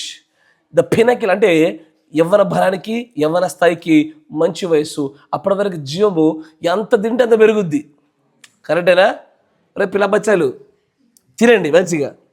ఒక్కొక్కడు అందరు బొక్కలు తప్ప ఎవరు లేరు. 25 వరకే. 25 తర్వాత నువ్వు తిందామని అరగదు నీకు. ఎస్ సార్ అప్పుడప్పుడు నీ పక్కన వాళ్ళు వాళ్ళ ప్లేట్లకి వెళ్ళి తీసి నీ ప్లేట్లు వేస్తున్నారంటే మీ ప్రేమ కదా, అరక్క. మా వయసులోకి అరక్క మీకు వేస్తున్నాం, మీరు ప్రేమ అనుకుంటున్నారు. సరే కొన్నిసార్లు ప్రేమలే, బట్ మెజారిటీ ఏందది? అంతే. మాలో మరణ నియమం బాగా పనిచేస్తూ ఉంది, మమ్మల్ని మరణం వైపు తీసుకెళ్తా ఉంది. We are dying, you are living. But నువ్వు కూడా అదే వరుసలో ఉన్నావు. ట్రైన్ ఒకటే, ప్లాట్ఫామ్ ఒకటే, అందరి పట్టాలు ఒకటే. కాకపోతే మేము ముందు బోగిలో ఉన్నాం, మీరు వెనక బోగిలో ఉన్నారు. Everybody is travelling to the death, కరెక్టేనా? అందరం ఆడికి పోతున్నాం. ఆనందంగా పోదామా? Yes sir. కాకపోతే ఆనందంగా అక్కడికి వెళ్ళినా కూడా అంటాడు, ఏ శిక్షా విధి లేని మరణాన్ని చూడబోతున్నాం మనం. క్రీస్తునందున్న వారికి ఏ శిక్షా విధులు. Even if I die because of my believe, my faith in the Christ, I will be resurrected again. క్రీస్తునందున విశ్వాసం చేత మనం మరణించిన తిరిగి ఖచ్చితంగా తిరిగి లేస్తామయ్యా, ఆమేన్ అని అంటే. తర్వాత అప్పుడు 25 తర్వాత అతని యొక్క కన్నుల కింద చిన్నగా ఏమొస్తాయి? వ్రింకిల్స్ వస్తాయి. 25 తర్వాత వెంటనే ముడతలు వస్తాయి, ఖచ్చితంగా వస్తాయి. కానీ అప్పుడు ముడతలు అనుకోరు. వైపు ఏమనుకుంటారు? నిద్ర సరిగ్గా పోక కొద్దిగా అట్లా అయింది అనుకుంటారు. 30 దాకా అట్లే అనుకుంటారు. యాక్చువల్గా మోసపోతారు. తాము శక్తి జారిపోతుంది, బలహీనమవుతున్నాం అని తెలిసినా ఒప్పుకోరు. Yes sir. ముఖ్యంగా స్త్రీలతో బాధ. ఇట్టాగే ఒక ఆయన నాతో పాటు ఒక రియల్ స్టోరీ చెప్తా, భయంకరమైన స్టోరీ అది. ఇట్టాగే నాతో పాటు సేమ్ నాకంటే ఒక 2-3 సంవత్సరాలు పెద్ద ఆయన ఉండి ఇట్టొచ్చి కూరగాయలు ఇస్తూ ఉంటే అని అన్నాడు, ఆంటీ ఇవి ఎంత అని అడిగాడు. మీరు విడిచున్నారా? ఆయన మీతో చూస్తలేడు అసలు. యాక్చువల్గా నిజం బట్టి నేను ఆయన ఎందుకు చూడలేదు నాకు తెలియదు, కానీ నిజం బట్టి చూస్తే ఆమె మాకన్నా వయసులో చిన్నదే, నాకన్నా చిన్నది. ఆమె అంకుల్ 20, అంకుల్ ఆయన ఆమె ఒత్తి పొడిస్తాడు. ఈయన చూస్తలేడు, నా పక్కన ఆయన ఏర్పడతలేదు ఆయనకి. ఆయన ఏదైనా నువ్వు ఏరుకోవాలని దాని దాసులు ఉన్నాడు, కానీ నేను ఎందుకు వచ్చిన బాధ ఏ గొడవ అవుతుందని అనిపించింది. అంకుల్ అని ఒత్తి పడి అంకుల్ అంటుంది. నేను తర్వాత అయ్యా ఏ కోణాన్ని నీకు ఆంటీలాగా కనబడ్డది? నాకన్నా వయసులో చిన్నదిలానే ఉంది సహోదరి. అందుకే అయ్యా ఎంత పండు ముసలైనా సరే సిస్టర్ అని పిలువయ్యా అని చెప్పిన. రూత్ సిస్టర్, ఏది ఆ చివరిలో పడుకున్న రూత్ సిస్టర్. ఎసర్నా మనకు అంకుళ్ళు, బాబాయ్లు, తాతలు వద్దు. Brother sister is good. ప్రవక్త గారు ఏమన్నా తెలుసా? If you really love me call me brother అన్నాడు ఆయన. మీరు నన్ను నిజంగా ప్రేమిస్తే అంటే ఒకరు అడిగారు ప్రశ్న, అయ్యా మిమ్మల్ని ప్రాఫిట్ అని పిలవాలనా, లేకపోతే పాస్టర్ అని పిలవాలనా, సర్ అని పిలవాలనా, రెవరెండ్ అని పిలవాలనా అంటే ఆయన ఏమన్నాడు అంటే దాని సమాధానంగా, if you really love me call me brother అని పిలువు. అంతేనా? మిగతా పేర్ల కన్నా బ్రదర్, సిస్టర్ మంచి పేర్లు, అంతేనా? దానికి ఆంటీ, నాకు ఈ చర్చ్ ప్రాంగణం ఆంటీ ఎందుకు పడితే నాకు అర్థం కాలేదు. ఆంటీ. ఏంది ఆంటీ? ఆంటీలు లేవు, తొంటిలు లేవు, ఓన్లీ బ్రదర్ అండ్ సిస్టర్లు మాత్రమే ఉండాలి ఇక్కడ. అవే ప్రేమపూర్వకమైన పిలుపులు. ఒకరోజు అక్కడ కూడా అయ్యే పిలుచుకుంటాం. ఆడ ఆంటీలు అమ్మలు ఏమి ఉండవు. ఆడ కూడా ఏమని పిలుచుకోవాలా? సిస్టర్, బ్రదర్, ఎట్లుంది మీ పరిపాలన, మీ ఏరియాలో అని చెప్పుకోవాలి ఇక. అంతే కదా, ఇప్పుడు మనందరం పరిపాలిస్తాంగా. అంతేగాని అప్పుడు కూడా ఇప్పుడు ఆలోచించు. ఇప్పుడు ఉదాహరణకి ఇప్పుడు మనము అక్కడ పాపం పెద్దవారు తల్లి వయసులో ఉన్నటువంటి రూతు గారిని పట్టుకొని ఇప్పుడు మనము ఏమని పిలుస్తాం? అందరూ సాధారణంగా బామ్మ అని పిలుస్తున్నాం, కరెక్టేనా? ఇప్పుడు బామ్మ అని పిలిచిన ఎత్తబాట్లో ఎట్లుంటుంది తెలుసా? ప్రవక్త అంటాడు 23-22 సంవత్సరాలు ఉంటుందంట. అప్పుడు కూడా బామ్మ అని పిలు ఆగిపెట్టి కొడుతుంది ఆడ. ఇది ఏంది? పునరుద్ధానమైన విశ్వాసం కలిగిన మనము బ్రదర్ సిస్టర్ అని పిలుచుకోవాలా? ఈ బామ్మ ఆంటీ అంకుల్ ఏంది? ఇది మీ పిల్లలు బాగా చూస్తున్నారు, వీళ్ళు ఆంటీ అంకుల్ బాగా బాగా బాగా పిలుస్తూ ఉంది తప్పట్లా. అరే ఎంత పెద్దోళ్ళని మీరు ఏమని పిలవాలా? బ్రదరే సిస్టరే, అంతేనా కదా? వాళ్ళు కర్రబడుకు నువ్వునా సరే బ్రదర్ అని పిలవాలి. ఎస్ఆర్ అప్పుడే పుట్టినటువంటి పిల్లోడైనా సరే బ్రదర్ సిస్టరే, అంతేనా? ఆంటీ అంకుల్ లేరు మనకి, అందరూ బ్రదర్స్. ఎందుకంటే మన నిరీక్షణ మనం పొందుకోబోయే స్థలము, మనం పట్టుకోబోతున్నటువంటి ఆ బంధాల పైన. అక్కడ అందరం మనం ఎవరు? సహోదరులు. అప్పుడు ఇప్పటి నుంచి ఆ పిలుపు ప్రారంభించాలా? ఆంటీ అంకుల్ ఏంది ఇది ఇస్తారా? అట్లాగే చేయాలా. కానీ ఈ నియమాలు మార్చాలా. మరణ నియమంతో వస్తున్నటువంటి అనేకమైన నియమాల విషయంలో వాటన్నిటిని జయింప శక్తిని దేవుడు మనకు అనుగ్రహించాడు.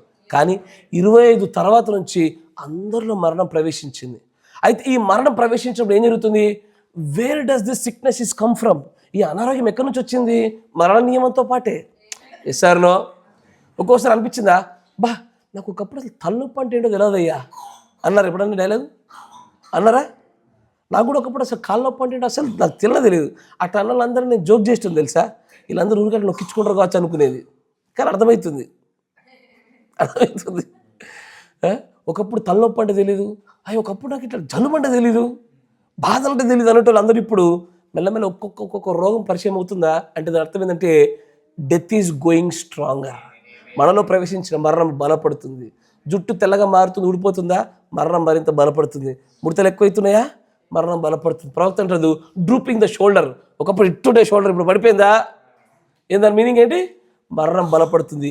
చేరువైన మరణము మరింత బలపడి ఒక రోజున టపాని దాని పూర్తి శక్తిని కనపరుస్తుంది. దాన్ని మరణం అంటున్నారు అందరూ. కానీ ఆత్మీయతలో, ప్రకృతిలో, ఆత్మీయతలో బైబిల్ జ్ఞానం కలిగిన వారు మాత్రము ఎక్కడ మరణమయ్యా అంటే 20 తర్వాత మరణమే.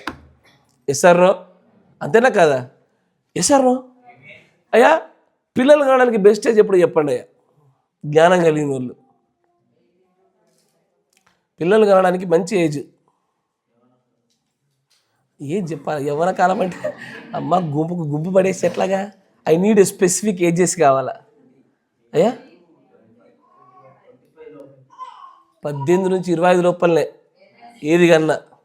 తర్వాత ఏం లేదు, యూరిక్ యాసిడ్ ఎక్కువైంది, బీపీ ఎక్కువైంది, థైరాయిడ్ ఎక్కువైంది చెప్పి వాళ్ళు డబ్బులు గుంజుకొని వాళ్ళు బిల్డింగ్ కట్టుడు తప్ప ఏముండదు ఇక. ఎసార్నో? నిజమే. యవ్వన కాలంలో పుట్టిన పిల్లలు అంబుల పొదిలో బాణం లాంటోళ్ళు. ఎసార్నో? 25 లోపల టపా గణేశాలు కూర్చోవాలి ఇక. ఎసార్నో? అంతేనా కదా? ఈ పెళ్ళిళ్ళు అయ్యేది ఎప్పుడు?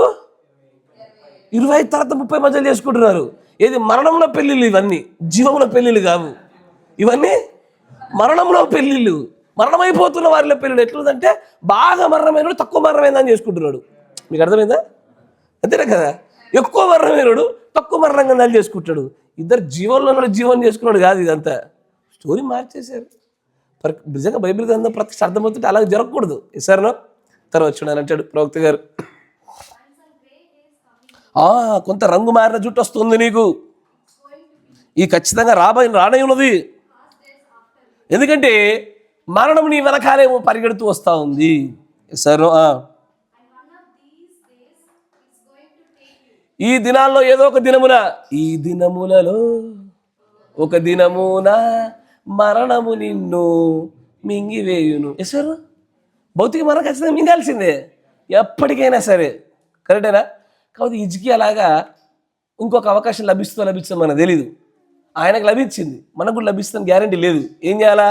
ముందు నుంచే ఎవరైనా కనబడి మాట్లాడుతుంటే ప్రేమగా మాట్లాడుకోండి. రేపు పొద్దున ఎవడు కనపడదు తెలియట్లే. ఎసార్నో? ఈ రోజున మనం మాట్లాడుకు సంభాషణ ఇప్పుడే ప్రేమపూర్వకంగా మాట్లాడుకు, ఇప్పుడేమో గైగిగి అరిసి నేను ప్రభురాత్రి భోజనప్పుడు సమాధానం పడతా అంటే ఆలోప టపి అనొచ్చు. నీకు అర్థమైందా? ఇప్పుడు చూడు, ఇదో ఈ అమ్మాయి ఉంది, ఈ అమ్మాయి నాతో గొడవ పడ్డది, ప్రభురాత్రి భోజనప్పుడు చూసుకుందాం, అప్పుడు అన్నకు అప్పుడు క్షమాపణ చెప్తాను, నేను రేపే టపా అన్న. ఇప్పుడు ఆ రోజు క్షమించాలా? లేదు, ఇక అమ్మాయి వేలాడుతూ ఉంటుంది పాపం. ఇక కరెక్టేనా? ఎస్ఆర్నో? అందుకే సూర్యుడు అస్తమించే లోపలనే కొత్త అకౌంట్లు ఓపెన్ చేయండి, ఫ్రెష్ అకౌంట్లు ఓపెన్ చేయాలి. ఏ రోజు ఆ రోజే. ఈ రోజు జరిగిందా ఈ రోజు ఎప్పటిలా అబ్బో రేపటి దినం వరకు ఉంచొద్దు. నువ్వు బతుకుతావేమో, ఎదుటి బతుకుండకపోవచ్చు. ఎస్ఆర్నో? ఎప్పటిదప్పుడు సమాధానం పడిపోవాలి, ఎప్పటిదప్పుడు తెల్ల పేపర్లాగా ఉండాలా, అన్ని వేళ యోగ్యత కలగడానికి అర్హులుగానే ఉండి తీరాలా అని అంటాడు. ఈ దినములు ఏదో ఒక దినమున ఆ మరణం నిన్ను నన్ను కూడా తీసుకెళ్తా ఉంటుంది. నువ్వు ఎవ్వడమైనా సరే, నువ్వు ఎమ్మెల్యేవైనా సరే, నువ్వు స్త్రీ అయినా పురుషుడైనా ధనవంతుడైనా పేదోడైనా ఆరోగ్యవంతుడైనా ఎవరైనా సరే, నిన్ను మరణం ఖచ్చితంగా తీసుకెళ్లాల్సిందే. ఖచ్చితంగా అది నిన్ను తప్పకుండా తీసుకువెళ్ళును. కానీ ఎట్లా? గ్రాడ్యువల్ అంటే ఏంటిది? తప్పనిసరి కదా. నెమ్మది నెమ్మదిగా you will get in a corner here. అది మరణం అనేది నెమ్మది నెమ్మది నెమ్మది నెమ్మదిగా వచ్చేది. ఎస్ఆర్నో? తర్వాత దేవుడు నిన్ను ఆ మూలలో నుంచి బయటకు తీసుకొస్తాడు. అప్పుడు నువ్వు ఇక్కడ ఇంకో మరో మూలకు వస్తావు. మరణం నిన్ను ఖచ్చితంగా ఆల్మోస్ట్ అంటే బహుశా నిన్ను పొందినట్టుగానే చేస్తుంది ఇక్కడ. కానీ కొంతకాలం అయిన తర్వాత మళ్ళీ నేను పొందుకోవాల్సిందే. లాజరు దేవుడు లేపినాడు, ఎస్ఆర్, అయినా కానీ మళ్ళీ లాజరు చనిపోవాల్సిందే. ఎలీషా ఎముకల దగ్గర ఒక లేచాడు, ఆడు మళ్ళీ తెచ్చడం మళ్ళీ ఏం చేయాలా?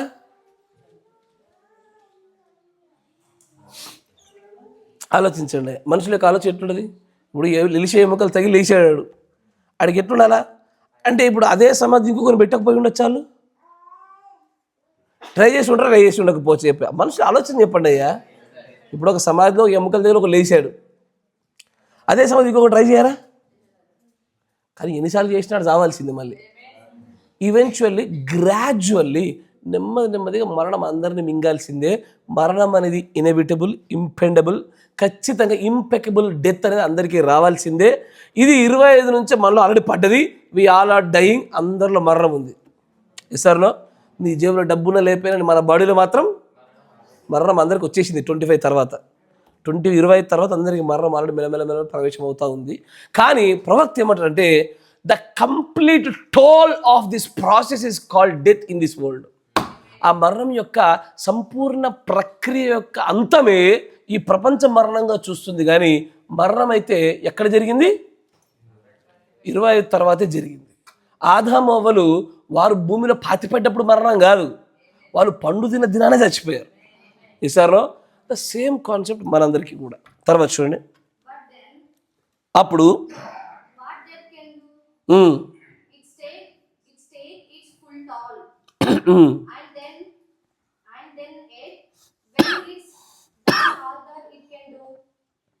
చాలు.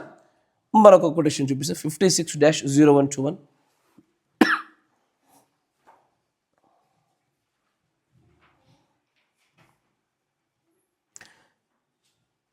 ది ఇంటర్వేల్ మధ్య తెర 83వ పేర చూడండి. 83.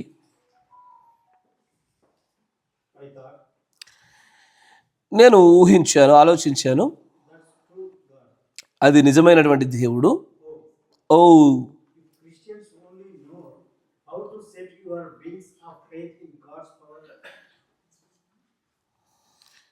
56-0121 83 కదా.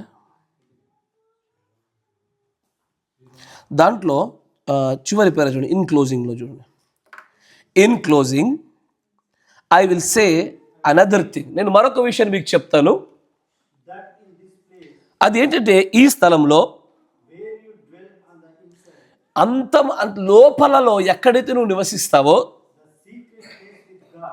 అక్కడ రహస్యమైన స్థలం ఒకటి ఉన్నది. ఆ రహస్య స్థలానికి బయట దానికి ఏదో వ్యత్యాసం ఉన్నది. చూడు, మనుష్యుని నడిపించే వెలుగులు 3 వెలుగులు, ఈ రోజున కూడా మనుషుని నడిపించే వెలుగులు 3 వెలుగులు నడిపిస్తున్నాయి. మన్నాలో కూడా 3 స్టేజీలు ఉన్నాయి. ప్రతిదానికి 3 స్టేజీలు ఉంటాయి. కరెక్టేనా? ప్రతిదానికి 3 స్టేజీలు ఉంటాయి. నీ అనుభవాలకు కూడా 3 స్టేజీలు ఉంటాయి. ఎస్ఆర్నో? తర్వాత ఇప్పుడు చూడు, ప్రతిదానికి 3 స్టేజీలు ఉండాలి. ప్రతి విషయానికి కూడా. కరెక్టేనా? జీవించేప్పుడు 3 స్టేజీలు కావాలా?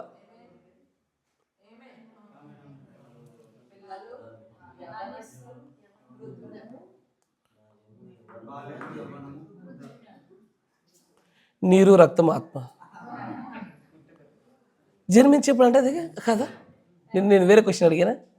అయినా సరే ఎక్కువ సమాచారం చెప్పారు. దేవుడు మళ్ళీ దీవించును గాక. జన్మించేప్పుడు ఏమేమి వస్తాయి? 3 స్టేజీలు కదా. నీరు రావాలి, ఫస్ట్ రక్తం రావాలి, ఆత్మ రావాలి, సో దట్ జీవం వచ్చేస్తుంది. మరణానికి కూడా అట్లే ఉండాలిగా. There is 3 stages to everything. Every ఎక్స్పీరియన్స్కి 3 స్టేజ్లు ఉండాలా. ఇది యాక్చువల్లీ ఈ కొటేషన్ చాలా మర్మైతైన కొటేషన్. బైబిల్లో చాలా సంగతులు ఓపెన్ చేస్తుంది ఇది. ప్రతి అనుభవానికి 3 స్టేజీలు, ప్రతి ప్రక్రియకు 3 స్టేజీలు, మన్నాకు 3 స్టేజీలు. అంటే ప్రతిదానికి. మనం మరణానికి కూడా 3 ఉండాలా. అబ్సల్యూట్లీ. ఎప్పుడంటే చూడండి, మిమ్మల్ని కొటేషన్ కూడా ముందు తీసుకెళ్తే ప్రవక్త చెప్పినటువంటి కొటేషన్ని 63-03-24M.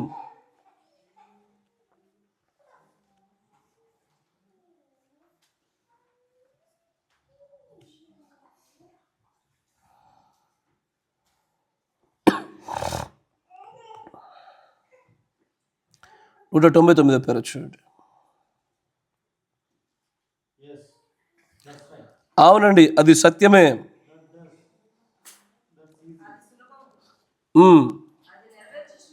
అది నెరవేర్చుచున్నది. అతడే పాప పురుషుడు.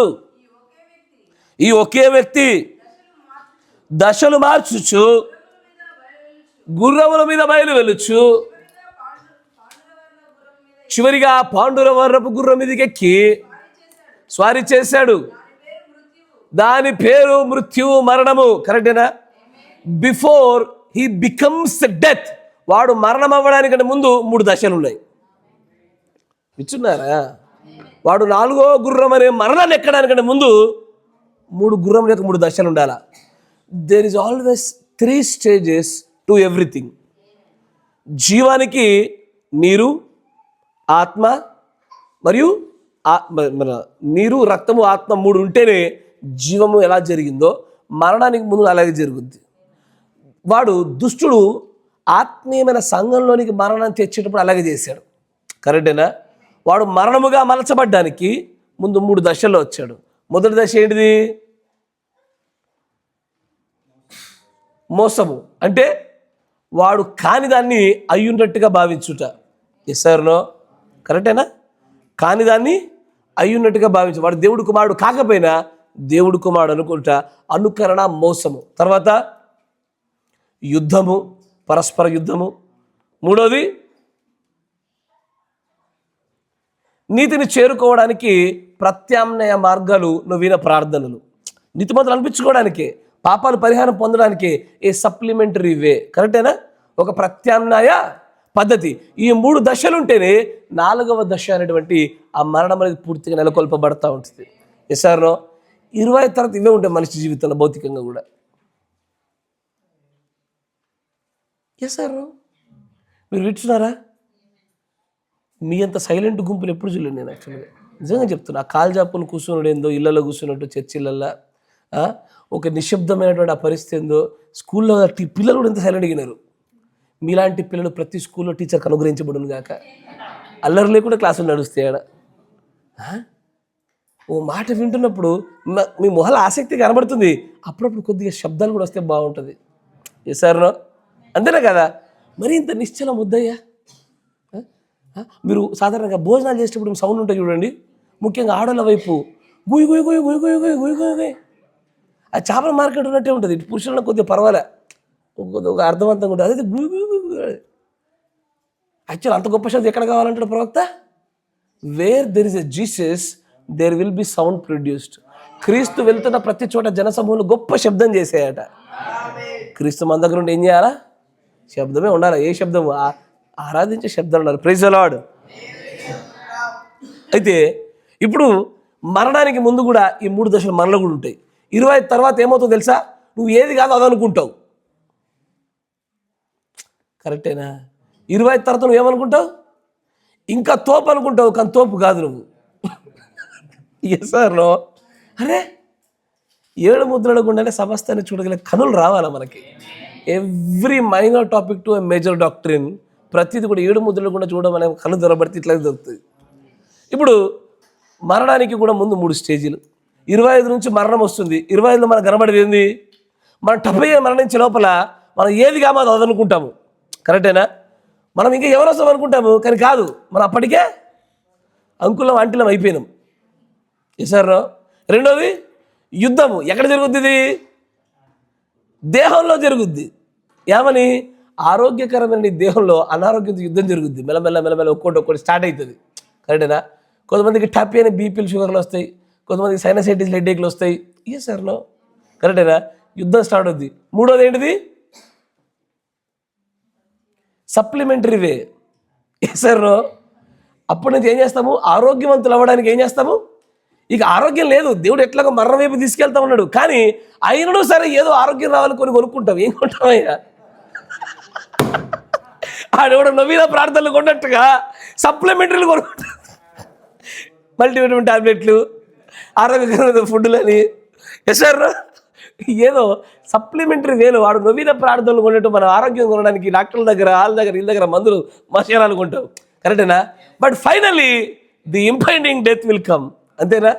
Everything has 3 stages. మరణానికి కూడా అంతే. అందుకే దుష్టుడు కూడా వాడు సంఘాన్ని పాడు చేయడంలో 3 దశలు వచ్చిన తర్వాత మరణం వచ్చింది.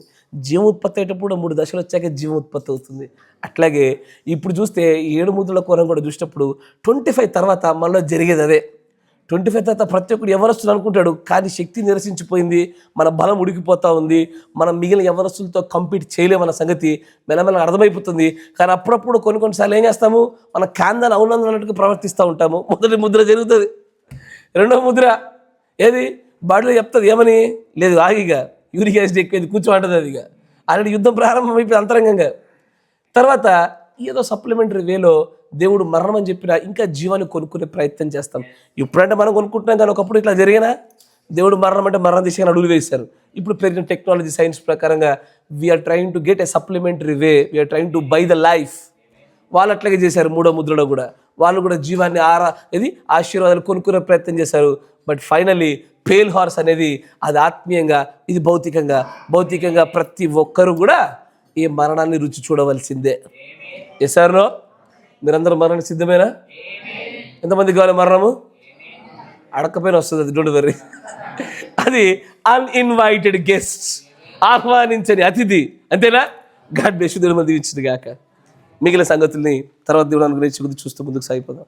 అయ్యా, కొత్తది ఏమైనా పట్టుకోగలుగుతున్నారా? ప్రతి అంశాన్ని 7 ముద్రల గుండా చూడమని ఎలాగనేది మీరు రుచి తెలుసుకోవాలా. ఇప్పుడు మీకు అర్థమవుతుందిగా. ప్రతిదాన్ని కూడా 7 ముద్రల గుండా చూడగలిగేటువంటి కోణంలోనే శక్తి దాగుంటుంది, ప్రత్యక్ష దాగుంటుంది, ఎత్తబడే విశ్వాసం ఉరుముల్లోనే ఉంది. ఆమేన్. మిగతా భాగాన్ని తర్వాత చూద్దాం. ప్రార్థన చేసుకుందాం. మోకరించండి. మరణ నియమాన్ని మనం చూసి ఉండగా వచ్చిన జ్ఞానమును బట్టి మన భక్తి జీవితాలు ముందుకు సాగినట్లుగా మనం ప్రార్థన పూర్వకంగా మనం ముందుకు సాగిపోదాం. మన మధ్య సోదరులు సంవత్సరం ప్రార్థన చేస్తారు. స్తోత్రం, స్తోత్రం, స్తోత్రం.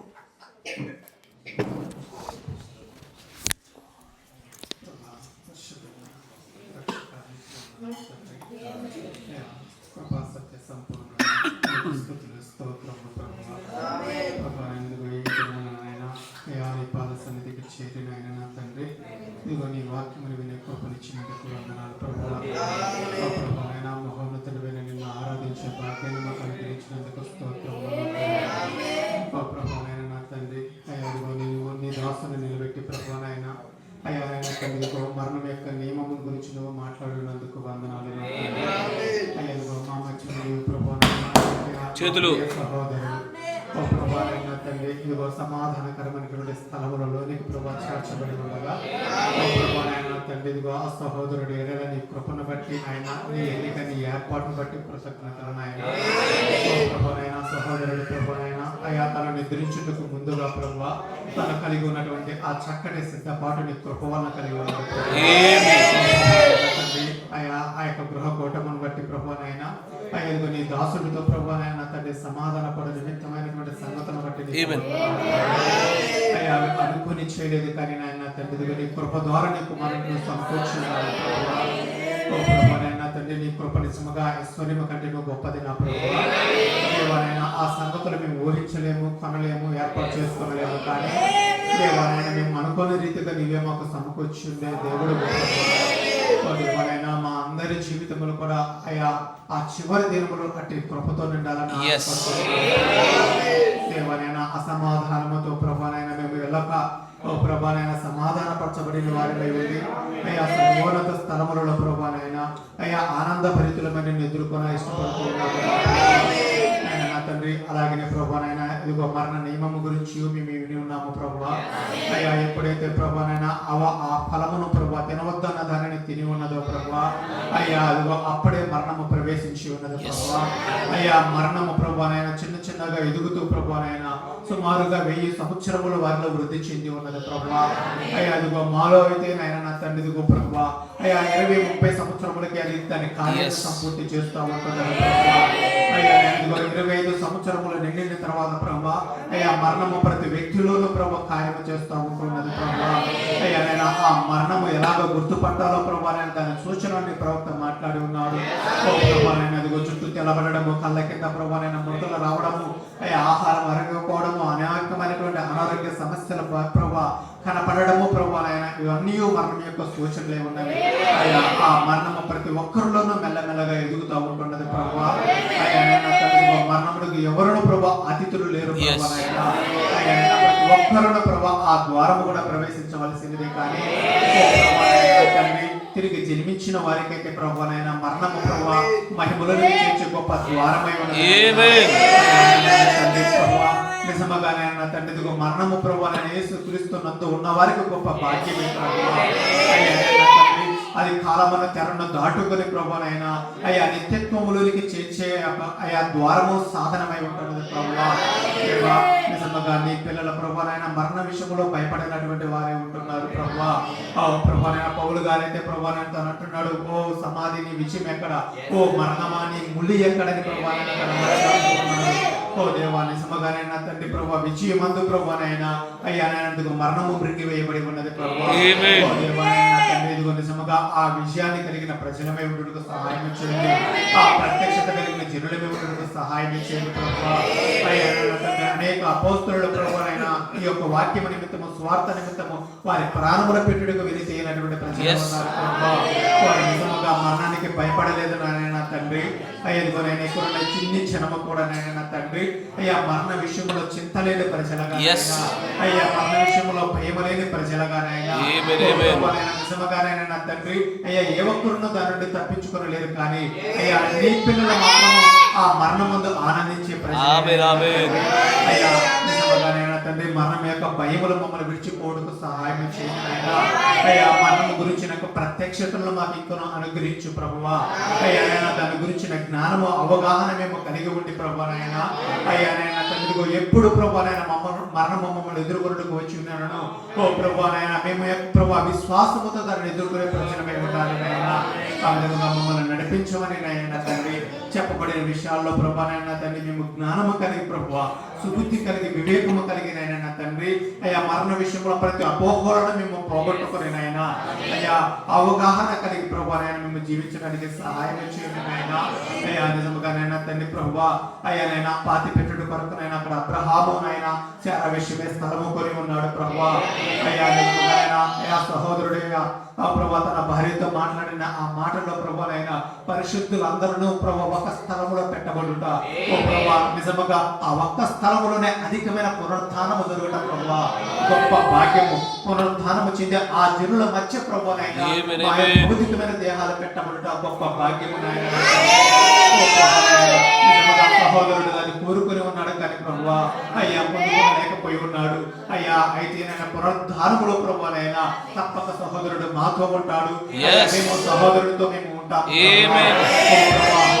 ముందు ముందుగా ఆ స్థలానికి వెళ్ళిపోయి ఉన్నాడు కానీ దేవా ఆ ఆనందభరితమైన స్థలానికి మాకు ముందుగా చేరి ఉన్నాడు కానీ అయ్యా ఒక దినాన ప్రభు మేము మా సహోదరుని చేరి ఓ ప్రభు అయినా మేము ముందాడి జనులలో ఉన్నాము ప్రభు తప్పకుండా మహిమకరమైన స్థలములలో ప్రభు అయ్యా బ్రహ్మ కవిగులలో ప్రభు అయినా మేము ఒకరినొకరు కలుసుకునే ప్రజలమై ఉన్నాము దేవా మేము నిరీక్షణ లేని జనులము కాదు నాయన అయ్యా నాయన తండ్రి మరణం విషయంలో ప్రీతి చెందే జనులము కాదు నాయన అయ్యా ఇగో ఇక్కడ కనులు మూసి ప్రభు నాయన అయ్యా బ్రహ్మ యొక్క కవిగులలో కనులు తెరిచే జనులమై ఉంటున్నాము దేవా అయ్యా నైనా నిజముగానైనా నా తండ్రి అయ్యా మాకు అవగాహన గ్రహింపును కలిగి చేయండి నాయన అయ్యా ఇదిగో మరణ విషయంలో మేము సంతోషించే ప్రజలుగా మమ్మల్ని ఉంచండి నాయన అయ్యా లోకమైతే దానికి గడిచింది ప్రభువా అది రాకూడదని కోరుకుంటా ఉన్నది అయ్యా నీ ప్రజలైతే ప్రభువైనా ఇదిగో పౌలు గారు బ్రతుకుట క్రీస్తే చావైతే లాభమే ఓ ప్రభువా నిజముగా ఆ మాటలు మా చెవులలో మా హృదయాలలో మారుమరుగేటటువంటివి ఉంటున్నాయి నా తండ్రి